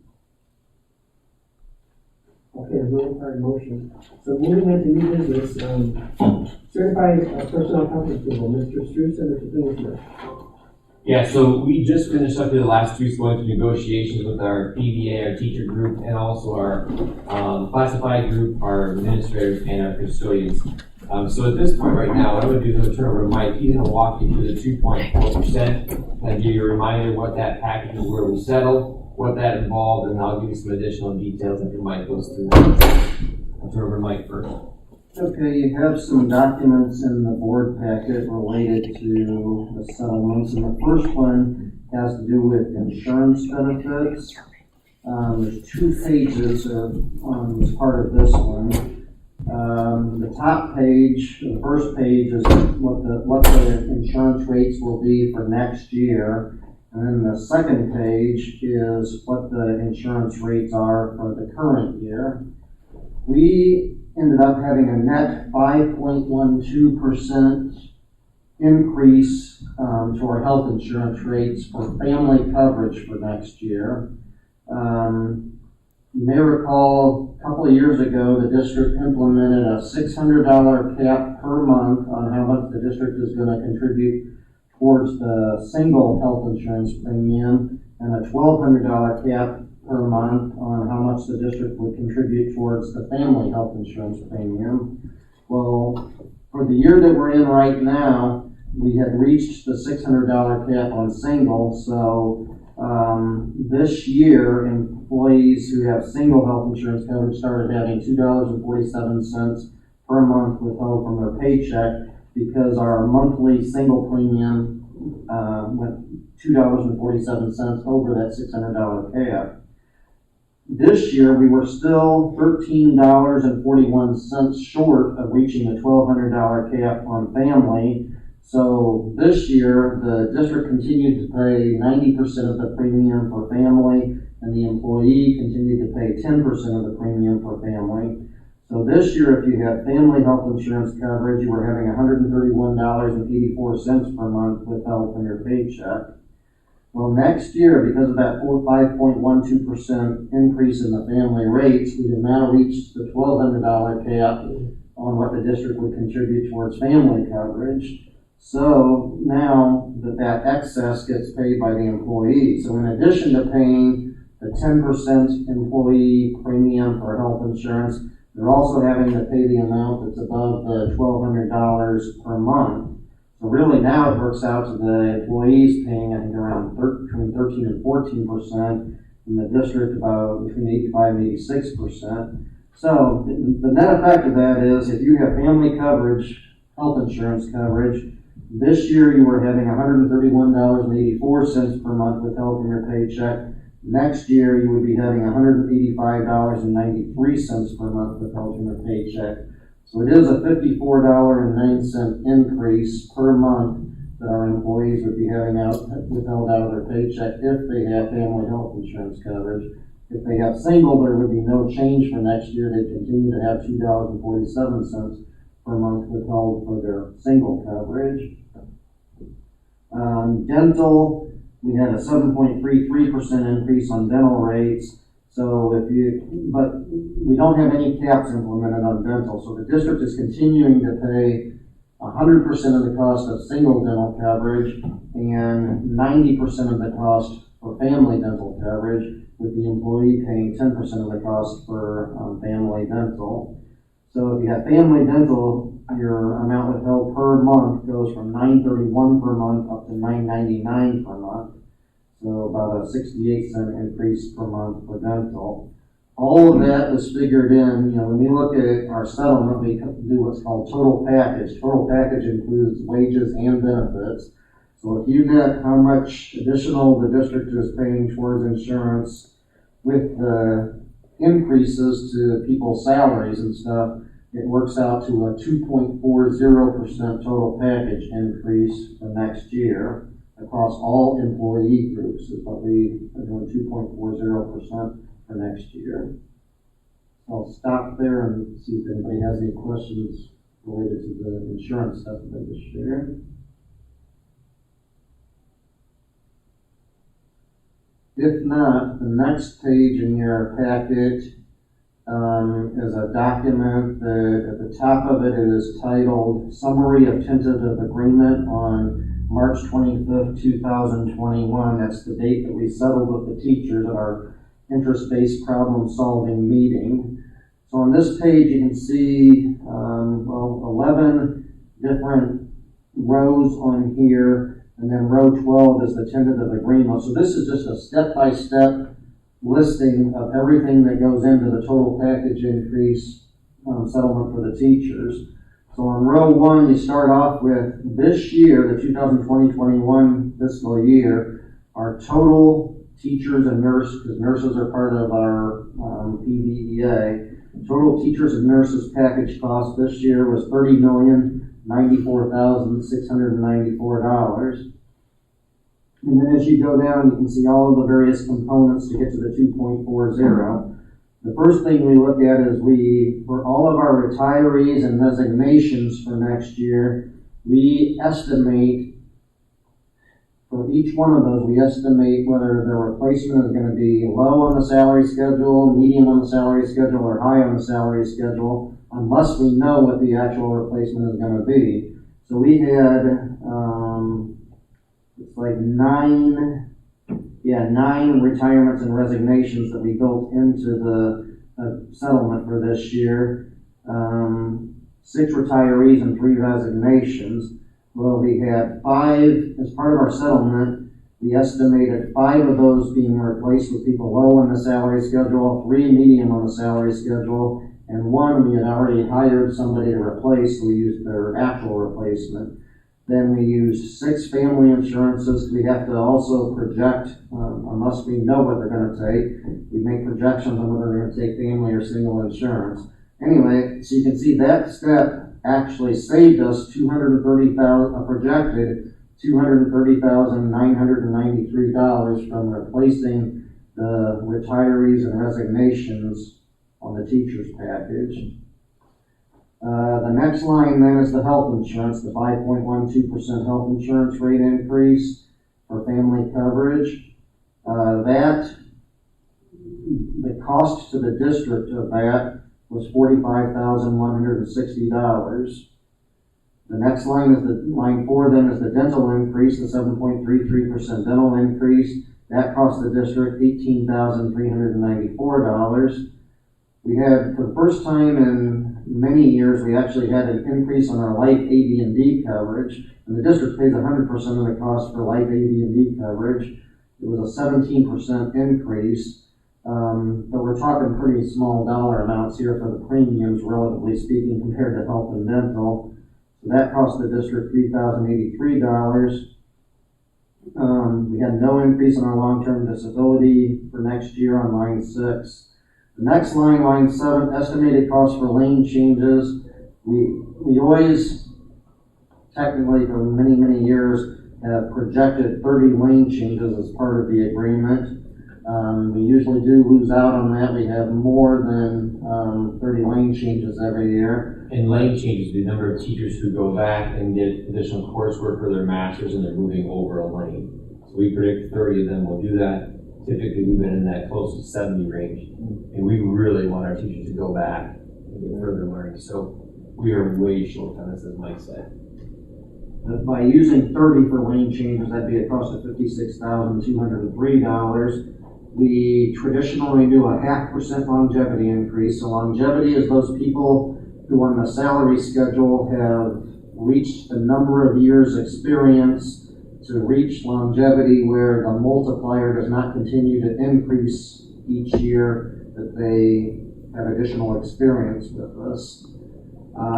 That cost at 0.5% was $56,203. $28,710. And we have some cells on the salary schedule that we have to do what we call equalizing, so that somebody who is in a lane further to the right with more education does not make less than a person on the same step as them, but with less education. That costs $4,930.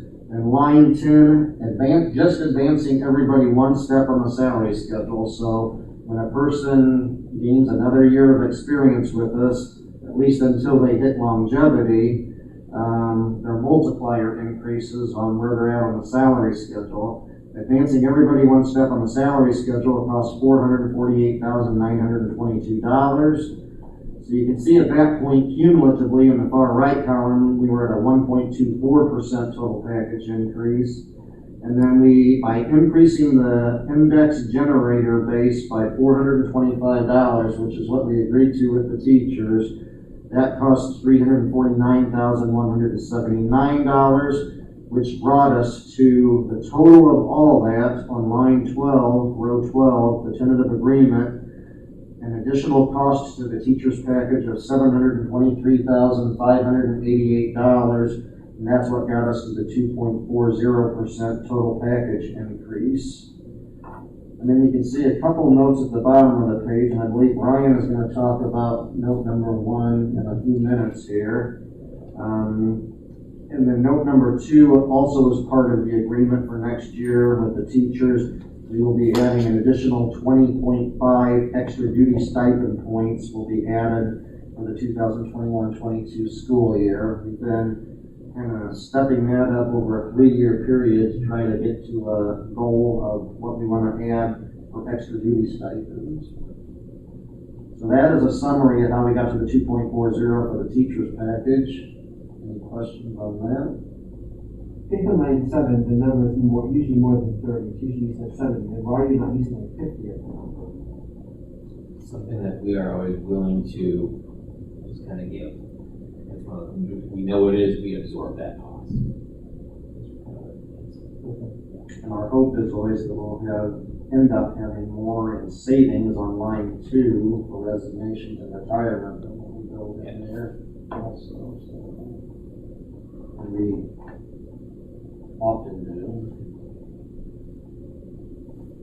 Any other questions on that? The next page then that's in your board packet is the page that summarizes, and might have to blow this one up a little larger, small print on it. This is how we summarize how we're using our new money in the district for next year. So our new money for the 2021-22 school year was $1,715,514. That's the number you see up towards the top of the page. Supplemental state aid for next year is 2.40%, which is what we happen to reach agreement with on the teachers for next year with the 2.40%. Our new money for next year actually is 4.67%, which equates to the $1,715,514. The next line down, another thing that we recently for the past several years have had a goal of is, as we've talked about before, we run a deficit in open enrollment each year because we have more kids open enrolling out than we have coming in. So we always have a goal every year of recouping. Lately, we've been trying to recoup $50,000 of our deficit each year for open enrollment. However, this year again, just in order to reach the settlement with the teachers, we were not able to build anything in this next year for recouping, a part of the open enrollment deficit. So, that still leaves you with $1,715,514 left of new money. Then you see the next line down, and the first one that's in red there in the shows the negative number, but it's a subtraction, is the cost of the 2021-22 teachers and nurses PVEA package cost increase. This number came from that previous document that I showed you, where the total cost of the teachers package increase for next year is the $723,588. That's the 2.40 total package increase with the 5.12% family-only health insurance increase and a $425 increase to the index base. The next line down then is by doing a 2.40% total package increase for all other employee groups in the district, all classified employee groups. We did actually meet with our custodian union, and they also agreed to a 2.40% total package increase for next year. And then also 2.40 total package increase for administrators and superintendent. The total cost increase of all those employee groups at 2.40% is $247,316. So that left $744,610 remaining of new money. So then you get into the section here towards the bottom portion of this page, the cost of growth/program improvement positions. I'm going to turn it over to Brian and let him kind of go through this part of the document. So going through, I'll kind of summarize this real quickly. Going in, when we talked as a board about 3 meetings when we started this whole thing, we asked what's the most we can give our teachers, understand the condition that they've been in the last year, what could we do? We also know there's a lot of priorities that we had set aside with our growth. If you recall, we set aside $300,000, $500,000, $500,000 per forest growth over the last 4 years. The first line you see there was when we were short of that last $500,000 over the course of those years, we had to add $172,000. So we knew we had to start with taking off of that 744, that figure that Mike's talking about. 672 had to come off that right away. You then see the positions that our goal that we were hoping to add all of those positions. 5th grade, 3 sections there. Cody counselor becoming a 3, put them a full-time counselor. Dean of elementary, you see it says 160. That was the goal of trying to add 1.5. So we have a dean, full-time dean at all of our elementaries. When we started talking about it, we just said we can't do 160, so we were going to add just a half-time dean next year, and then add the other full-time dean the following year in 22-23. So we stepped that out of the teachers. Junior high counselor, that's being paired with the forest growth counselor. That's why it's half-time. Orchestra, we said, okay, we just got to take that off. Numbers are a little bit lower next year, so we'll bring that back in 22-23. High school French, some other positions there. We're moving forward with that. Extra duty stipends, we'll move forward with that. And then you can see the other two, the goal is the secondary online, ingenuity at 50,000 for kids who want to pursue an online option versus having our teachers teach it. And then the anticipated retirement was there also. So things there that our goal, and I look at the actual column, you can see we reduced the counselor or the elementary dean, we reduced the orchestra position, and we took those other two off the table. So that's when we walked out settling with the teachers. When you put all that together, we'd be at a negative 244,451. 247,451. Thank you. 247,451. That's our negative. Well, we didn't want to settle at a negative number, but we did talk to them about what we are in right now. We just know we got to take that number and carry that over to next year's negotiation. So you have your new money, we would take that number off, just like we've been doing 500 and 500 and 500 the last few years. We would take that number off to make up for that. Now, with that said, remember, we're trying to hire $1.8 million worth of employees at Forest Grove. If we end up being at 1.7, we just saved $100,000. That would decrease that 247 down to 147.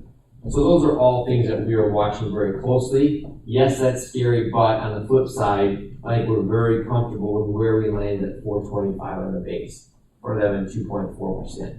Okay.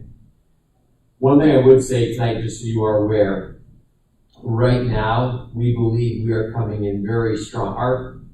Dr. Lewis, the principals, and the teachers have done a phenomenal job hiring this spring. We've actually probably saw more high-quality year-one teachers in their interviews than we would have anticipated above some of the experienced people. Because of that, we've talked to PVA, we've talked to everyone there. There is a strong chance we will go ahead and take that dean position and post it. Because we believe we're going to come far enough ahead that whether it's 247, even if it's 247 and we get that dean, we're still having 247 next year. So it doesn't really matter. It's a wash in this year. Why would you do it this year? We have a strong pool of elementary people who could be deans for us. If we're going to start opening up that interview process, anytime you hire in someone internal, it's a ripple effect down to other positions. So if we're going to disrupt that apple cart now, let's do it now and move it forward. So I could see us coming back because of the savings to do the dean position and get that taken care of. So our 4-section buildings will all have 3 people. So stay tuned on that one there. When will you know? Probably in the week. We have, right now where we are at, we are done with 4th grade or one left at 4th grade? We have one One left at 4th grade, a Reading nurse, specialist. a reading specialist, half-time counselor, and then Everything's going. everything's gone. Minus aides and custodians. We would not have those yet. But again, we're feeling pretty good with the number we're coming in at. Plus, we had a couple other people who are leaving the district that would not be in Mike's original numbers, and because of them leaving, we hired someone else that came into savings. So I think we're seeing some good things there. So we'll probably post it Friday. I think that dean would be a really beneficial position to have next year. You think of what a hard year everybody's coming off of. I think the support at those schools, I don't think we would ever look at that. I mean, a clear example is Mr. Cotton has been out for a few weeks here, and so Rachel Dotto has been filling in for him as the principal. And just the difference of her being there for 3 weeks and missing the dean at Riverdale Heights, it's just a big difference. We need them. And I think Hopewell is getting nervous about losing a full-time dean this year, going back to a half-time dean. So it makes sense. We just have to wait to see how we came in from a hiring standpoint. These buildings are 650 plus students. 676. You know, and principals have to sit in on IEP meetings, and that's a lot for them to manage. And a dean can really support the work and allow the principal to be an instructional leader again. So we think it's super important. So that's that side of it. The last thing I wanted to share with you, and the comment we had talked about previously at the board table, we did go through, because of all the money we've been receiving from ESSER accounts or COVID relief money, we've been able to have some savings. We've covered other costs, but still had some savings. So what we negotiated with our teachers in every group was to give a one-time stipend here on their May 25th paycheck if they're a teacher, or a May 14th paycheck if they're another employee. If they're a full-time employee, they would receive a $500 stipend. If they're a 5.75, it equates to $360. So it's based on their FTE.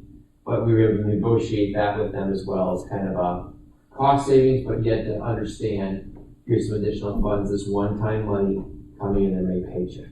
So they'll see that. Every employee in the district as of the end of March, I believe it was. Yeah, March 25th and March 14th. If they're paid twice a month, it's within the May 14th paycheck.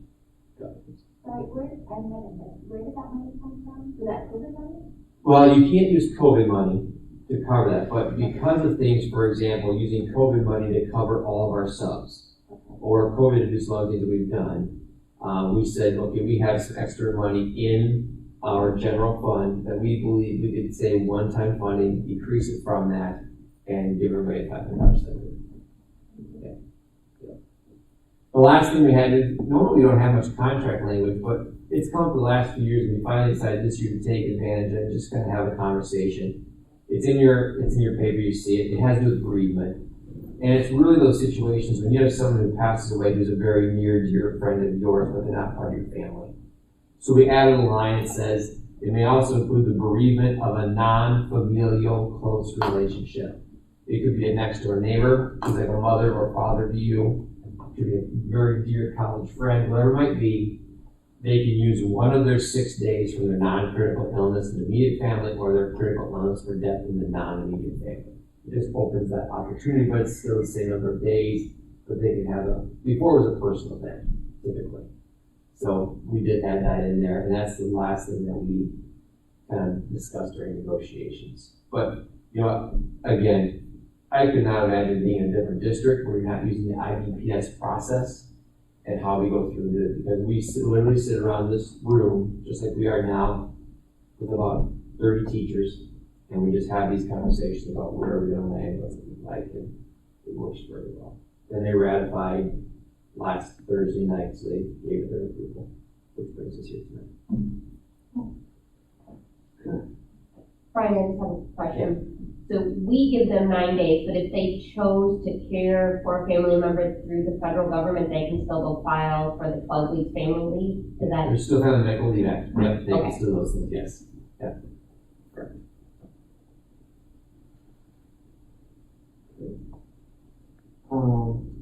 Any other questions regarding certified personnel contract approval?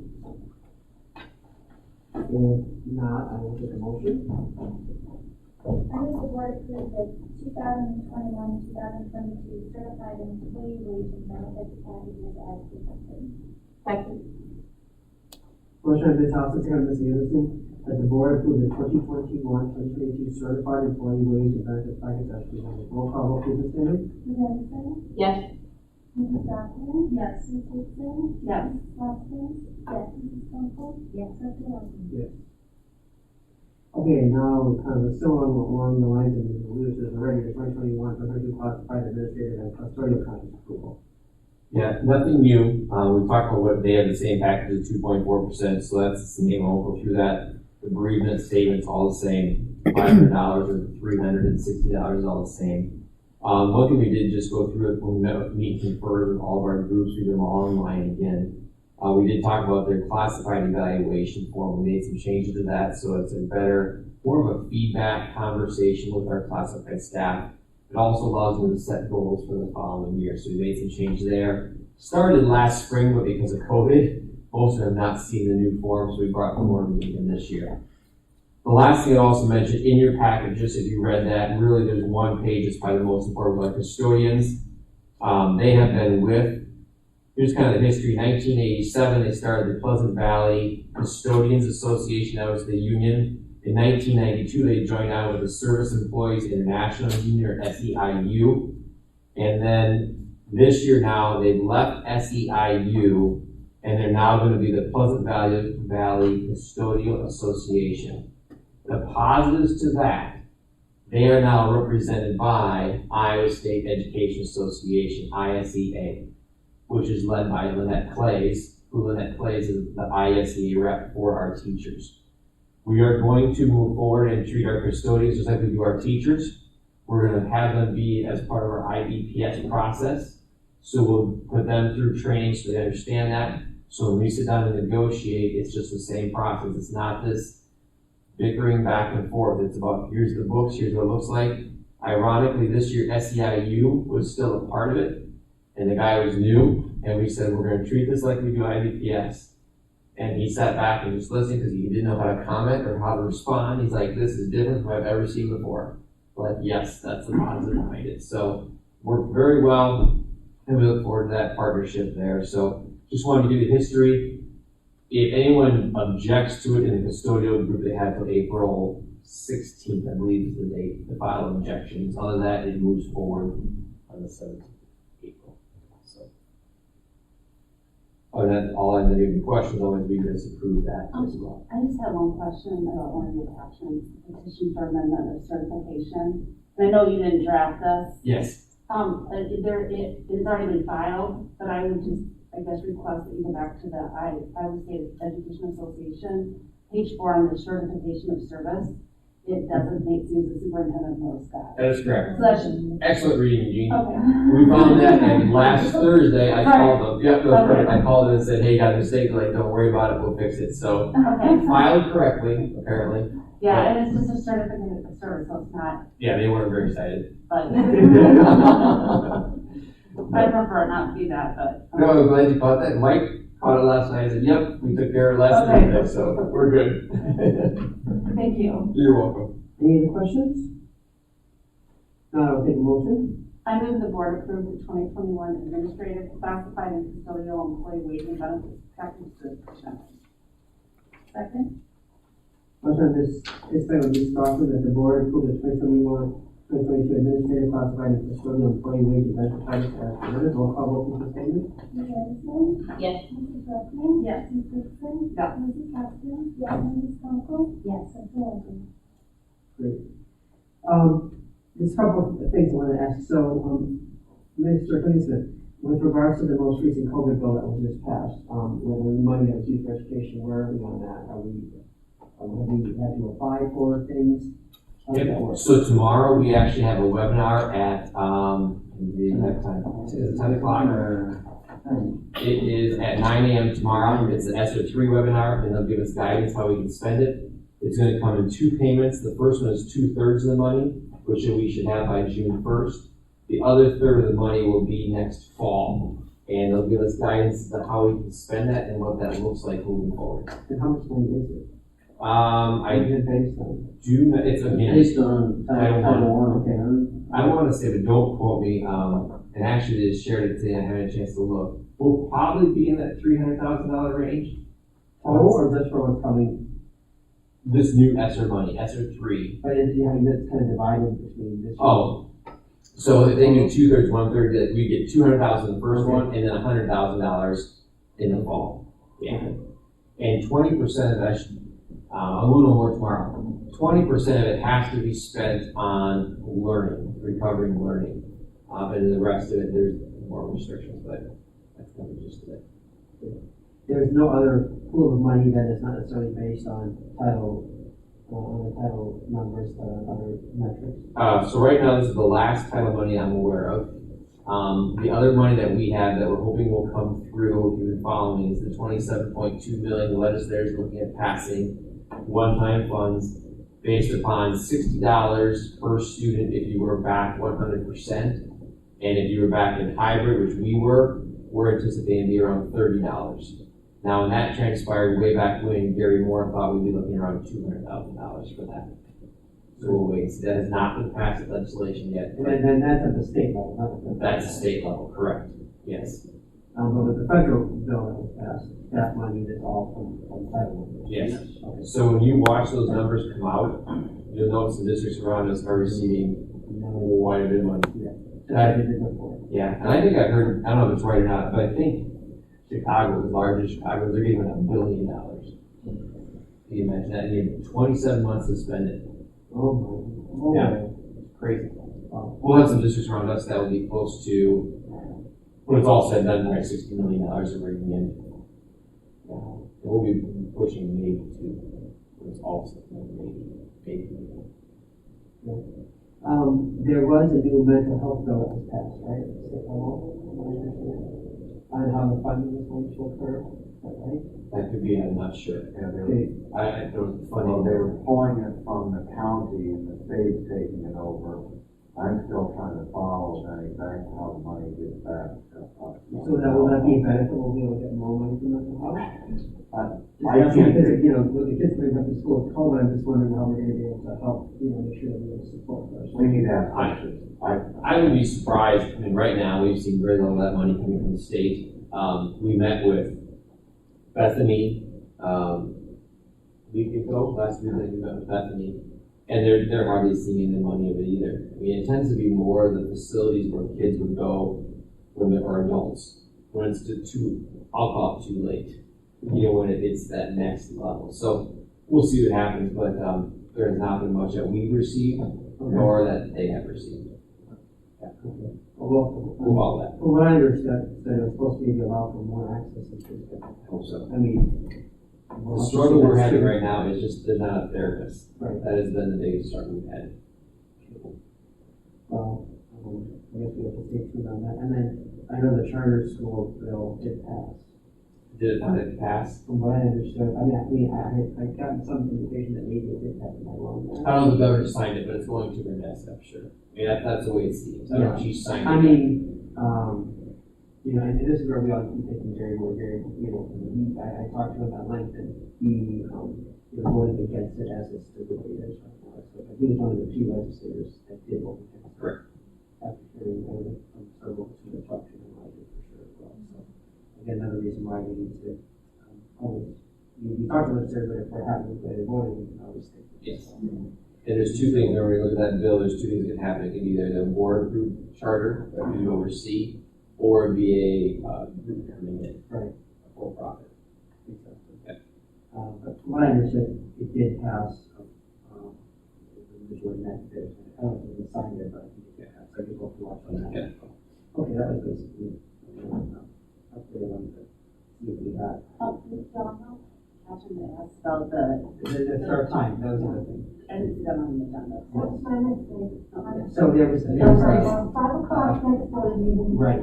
Yep. Exactly. And Catherine, if you have to leave to get over there in time, don't worry about that. So what are we moving it to? Yeah, so is it okay if on Monday, April 26th, we start at 5? Right? Yes, we'll start at 5 o'clock, yes. So we don't have to pass anything for that?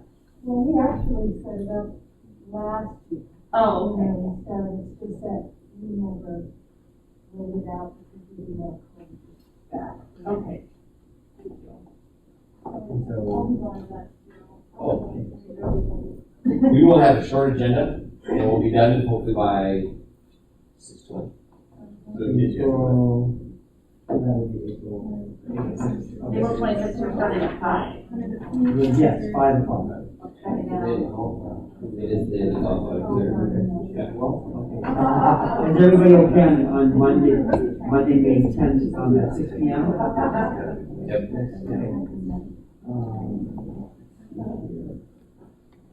And of course, the graduation time is 2 weeks from the. TBA, right. Okay.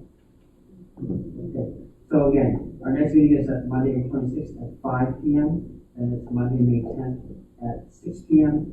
Sunday, May 30th for the graduation at a to-be-determined time. So is there anything else for the good order? You know, I should have said along the way of this negotiation, all the work that goes into it. Mike gives a lot of credit for all the things he's asked to do and changes and switches and hey, try this and come back and tell me what it looks like. And all those good things. So Thank you again for the successful year. yeah. Yeah. So great. Not bad. Anything else for the good order? If not, this meeting is adjourned. Will we be here Monday? Yeah.